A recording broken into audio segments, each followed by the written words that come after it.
The Phoenix Suns are set with their roster, but I believe that there is one more move to possibly be looking at, and that is with Nassir Little. The Suns have an abundance of wings, and could James Jones and Matt Ishbia look to move off of him as he has some level of a contract that is tradable, and some guys in the summer league that are making a little bit less may be able to take his spot. We'll be discussing all of that and more on this episode of Suns Digest. I'm Bruce Velez. Welcome back, guys. You guys have been absolutely crushing showing your support. If you guys do enjoy the video, I do ask if you guys hit that like button, as it is really, really appreciative, and you guys have been absolutely fantastic. If you want to make sure you stay up to date on everything revolving around the Phoenix Suns. But without further ado, let's dive into the topic at hand. Make sure to grab a snack. And like I mentioned, we're going to be discussing the topic of Nassir Little today. Now, he was acquired by the Phoenix Suns last year, if you guys do not remember, in the DeAndre Ayton deal that sent him obviously to Portland, sent Drew Holiday to Portland as well, and allowed DeAndre Ayton to go over there. The Suns received Yusuf Nurkic, and they also received Nassir Little in return in the deal. Now, both of these players have kind of been on the trade block in trade rumors, per se, throughout the entire offseason, but neither have been moved this year. Now it's looking more cemented that Yusuf Nurkic is going to be staying with this team and being the long-term starting center for next season alongside Mason Plumlee. But Nassir Little is a little bit of a question mark in my opinion. If we want to look at the contract that Nassir Little has, we can see that he is making around $6.75 million this season. And he's on this contract for this year plus an additional 2 more years before he is a free agent. And as you guys know, the Phoenix Suns are a team that is heavily strapped in the second apron already. Looking at their contracts and looking at their long-term deals, you guys can see Kevin Durant, Bradley Beal, and Devin Booker are all making around $50 million, if not $50 million. And then Yusuf Nurkic making around 20. Royce O'Neal got his extension of $11 million. A guy in Grayson Allen got an extension around 15. And then obviously Josh Okogie with his bird rights was gifted around $8 million. Therefore, the Suns are strapped into the second apron and are going to be paying an abundance of money in the luxury tax and in the second apron. Now, Matt Ishbia has already come out and has said that that is no worry. He has no problem paying that money, and he will pay that money, which is totally fine and totally rich and totally okay. But a guy like Nassir Little, in my opinion, I think could be a guy that could be on the move for the Phoenix Suns, and I think that that is due to the fact that I don't know if he necessarily fits in with this Suns roster at this moment. Like we mentioned, if you want to look at this depth chart, we can see that the Suns already have an abundance of wings under contract and on this roster. They have Kevin Durant already, who is locked up long term, and there's no move of trading him. They re signed Royce O'Neal back, who plays small forward as well. Depending on the lineup you want to run with Brooker or Beal or Royce O'Neal, if you want to run Grayson Allen in there, you could also have him being playing the three, or even Booker or Beal playing the three in that lineup. So there's an option there. Ryan Dunn, who the Suns used their first round pick on, is a very, very great defensive wing, and he is going to be playing that three position. And then, kind of near the, shooting guard kind of combination as well, Josh Okogie can kind of slot in and play that 2/3 alongside all of those players. Therefore, I believe the Suns kind of have a log jam at that position and should kind of sort and try to figure out what they would like to do with Nassir Little. Now, he did get some shine, he did get some run here and there through the regular season and through the playoffs, but he didn't really step up, he didn't really stand out. And in Portland as well, he never really made his mark and never really blossomed either. That's why they were looking to move off on him. Now, I thought he could kind of revitalize his career, maybe get a little bit of a jump start in Phoenix, but we did not see that last season. And with the Suns kind of addressing his position already with re-signing Royce O'Neal, having Kevin Durant, and bringing in Ryan Dunn and Oso Ighodaro, Bol Bol, Josh Okogie, having all of those wings, possibly even Grayson Allen, it's looking like Nassir Little was room to kind of fight for some rotation minutes is very slim in the outright. And we already know that the Suns kind of do have some holes at some other positions as well. If we want to look at this tweet courtesy of Gerald Bourguet. This was before, obviously, the Suns signed Josh Okogie, but even before they signed Josh Okogie, there was a little bit of a rut on what the Suns should do. Are they going to go after Josh Okogie and bring him back, or are they going to go after Kyle Lowry and look at that point guard situation and kind of try to address that other point guard? I know they addressed bringing in Monte Morris, who's a solid backup point guard, has great assist to turnover ratio, and I think is the best fit for the Suns. And he was a highly touted guy that the Suns wanted to get in free agency, so I'm happy they were able to bring him.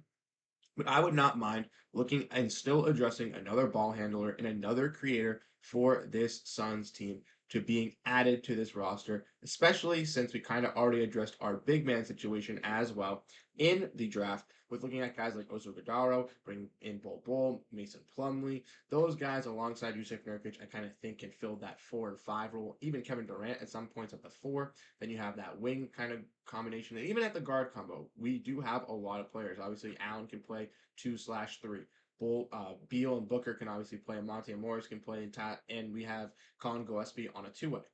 But I do think addressing another guard and just adding maybe one more guard could be a little bit beneficial for the Suns. Now, let me know what you guys think down below in the comment section about Nassir Little, about kind of this whole move. What are your guys' thoughts? But we're going to get into the next part where some other options that the Suns could look at to possibly address and bring in some valuable players to maybe even replace Nassir Little if they do look to go that route. I'm not saying that the Suns are going to go this route, but personally, if I were James Jones, I see this long jam at the wing position. We just drafted Ryan Dunn. We just re-signed Royce O'Neal. I want to play those guys. I want to give them that opportunity. So Guy Nassir Little, I would be looking to move off of. Now, like I said, his name was in the rumors before for the trade deadline, so he possibly could have Nassir Little's name could have been thrown around, and he possibly couldn't have gotten moved, which is fine, and maybe they have to add extra draft capital.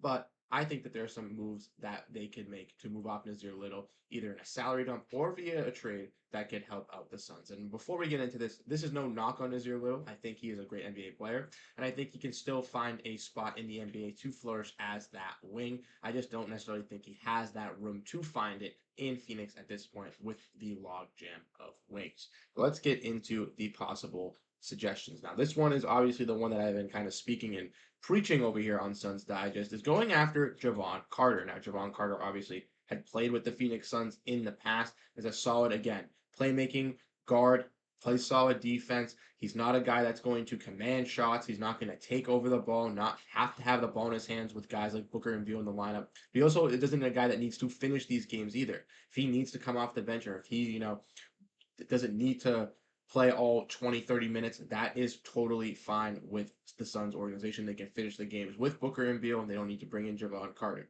He also has a great assist to turnover ratio, pretty solid on the defensive side, and I think could get the Suns back into that playmaking as well, alongside Monte Morris having two options. And I think that welcoming back to Phoenix would be a nice return, obviously, to a city he's already played in. For the Bulls, they take on Nassir Little and the second round pick that the Suns acquired via their trade back in the draft.